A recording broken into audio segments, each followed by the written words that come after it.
name is Peter Weidel. I'm the Scientific Artistic Director of ZKM, Center for Media in Karlsruhe. We are a museum. That means we have two missions. A contract with living artists to show them in exhibitions and to collect them. And we have also a second contract with a generation of dead artists to preserve and conserve their work and to show them from time to time in exhibitions. But besides these classical museological missions, we have another achievement. We have our own center for production and development, the so-called Herz Laboratory. Because of this additional institution, that we make our own research, our own production of artistic works and our own development, we call our center. So we are a museum, we do everything what the normal museum does, but above the museum, we do our own research, etc. Therefore we call center. And our interest is to develop new interfaces for the relation between a visitor and artwork, also to develop new interfaces between nature and artworks, and everything on the basis of science and technology. Because we think culture on one side, nature on the other side, technology on one side and nature on the other side are no opposite enemies. They're two sides of the same discipline. And the discipline we are looking forward is to save a human civilization. That means also that we're also interested not only in technical issues, but that we're also interested in social agenda, in migration, in activism, in many different political agenda. So we're not just a center for art and media, we're also a center for art and human interests. And our program, our exhibition program, is devoted to all this agenda. We made exhibitions like global activism. We just make the exhibition critical zones about the crisis of the climate crisis and the crisis of nature. And we have made 20 years ago an exhibition about the internet. So we're always at the forefront of research, at the same time at the forefront of political sensibilities. Korea is one of the most advanced civilizations concerning the development of technology. Therefore, it is an ideal partner.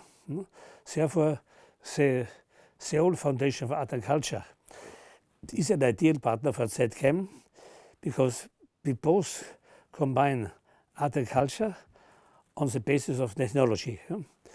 And I can imagine that joint forces, exchange of ideas, exchange of exhibitions, exchange of artists and residencies, that exchange of scientists from Korea and Germany, from Karlsruhe and Seoul, will help us to improve the global situation because our joint forces, our own, when we share our knowledge together in a practical or a social way, I think this can help us a lot. Therefore, I can only confirm that ZKM is very interested in a cooperation with Seoul Foundation for Art and Culture beyond the actual situation.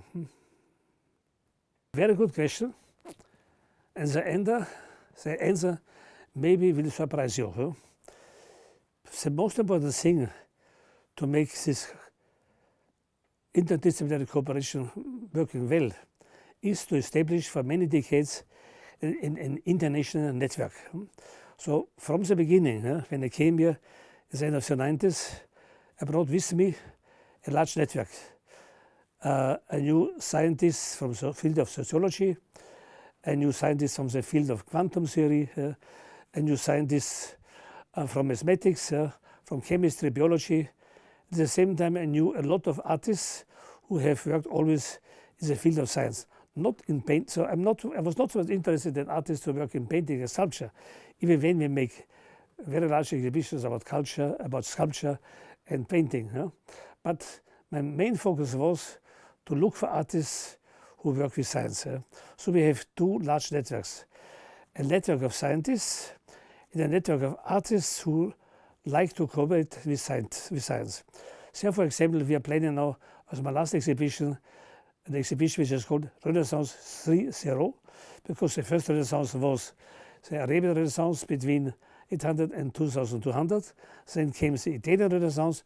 Now I expect, and we expect, a third Renaissance in the 21st century. So the most important thing is to develop and to take care of a network, because this network helps you to have new ideas, to be again at the front of information, because the scientists and the artists know more, better than we alone, what is now going on in the world of science and arts. And then we can organize with them symposia, we can organize with them as co-curators exhibitions. So I would say this is my advice for everybody who wants to work in the field of art and culture and technology.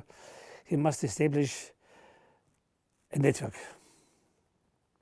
In this field of problems and questions, we have two agents, two partners. One partner is our internal crew. The other partner is our external partner. So to find and to collaborate with external partners, that means scientists and artists which are not employees of ZKM, you need an internal crew who is competent and capable to share knowledge with these external partners. So these two groups, our curatorial team, our publication team, our technical team, which is in many ways beyond normal standards. So our team in technology, in curatorial, in curatorship, in the publication have very high standards. Therefore, we have the possibility, because of these high standards, to collaborate, to publish with the most important, the best scientific publishers in the world, like MIT Press. We are the only museum in all of Europe who makes such scientific catalogs of such a high scientific level that we can publish our catalogs at MIT Press in America and with other scientific publishers. So we're not making comfortable books, what are the normal catalogs of museums. So it shows we have a publication team above normal standards. We have a restoration and technology team which can repair and restore nearly every work of art, be it video art or be it digital art. And only with the help of this team and the competence of this team, we can address other people, other institutions, and other artists to store in the correct way, to restore and to make restoration of the work, to keep them alive. Because idea is that when you have museums like the Prado, who can show paintings after 500 years, I want the ZKM to become the Prado of the future, to show media works in 500 years. This cooperation between the competence of the internal team and the competence of the external team is a secret formula of success of our organization ZKM. ZKM is a foundation financed 50% by the city of Karlsruhe and the country of Baden-Württemberg. It's a complementary financing.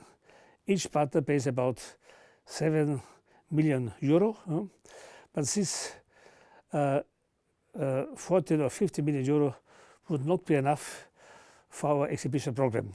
Therefore, we are constantly writing to other institutions. For example, in Germany, we have a so-called fund from the ministry, and we have also European funds, and we get a lot of money from the European funds, like Bosch, Helvetia, or Netherlands. So we're constantly writing letters of support, and we get their support because our program is very convincing. So that means we have the funding of the city of Karlsruhe, of the Land Baden-Württemberg, which is the primary funding. But to be a little bit more mobile and versatile, to make really a sharp focus program, which is actually and not in delay. We need the support of other institutions, and so the third instance of other institutions is very, very helpful, very useful. It's a kind even of necessity. What we are experiencing at the moment under different names, like climate crisis or energy crisis, shows us a very decisive historic moment. We learn now for the first time in 20th century, the 20th century, the energetic cost of civilization. A nation's answer cannot be that we look at the collapse of civilization in the name of energy reduction. The opposite must be the case. To keep our civilization running, to keep a civilization running means to create conditions of conditions worth of human livings. We have a responsibility against for the life of human people, not only in Europe but all over the world. So we have to rethink precisely the energetic costs of our civilization. And it started already 1912. There was a Nobel Prize winner in chemistry, Mr. Ostwald. He wrote a book called The Energetic Imperative. But it takes 100 years. So the book like this is taken serious. The book was written 1912 by a Nobel Prize winner called The Energetic Imperative. And he says at the end of the book, he says, don't waste energy, use energy. But today, this energetic imperative is also a kind of ethic imperative. Now we are obliged by moral reasons, not only by physical reasons, to take care, more precisely, how we use energy and how we don't waste energy. Therefore, it's not only a question how we reduce our energy consumption in the museum. No, our obligation is, as many other museums, to sketch an utopia, what future energy sources we will develop, like hydrogen, etc. We cannot just say we have resources, because we have to learn, this is a very important lecture, sustainability is a wrong word. What we have to learn is growth. The word sustainability was created 1712 by a German woodman who realized when you kill a tree, you can burn the tree only one time. When you grow tomatoes, you can make them 3 times, or potatoes 3 times a year. So when we have our energy sources like oil, like gas, and like wood, it is finite. You cannot repair, you cannot recreate new oil and gas. This is the idea of sustainability. So it means the energy source is in fact not sustainable. This is not what we have in illusion. We don't have sustainable energy. The only sustainable energy we have is the sun and it's the water. So we have to learn a very important idea, that first of all, the word sustainable is used wrongly. It exists since 300 years, and we did not care. So we are now at a very critical point. That maybe it is even too late to restructure our energy use. But the most important thing is to learn to say farewell to our normal energy sources like gas, oil, and wood. We have to learn this is over. And if we want to make a new, really regenerable, sustainable energy world, then we have to sketch a scientific revolution like no one before.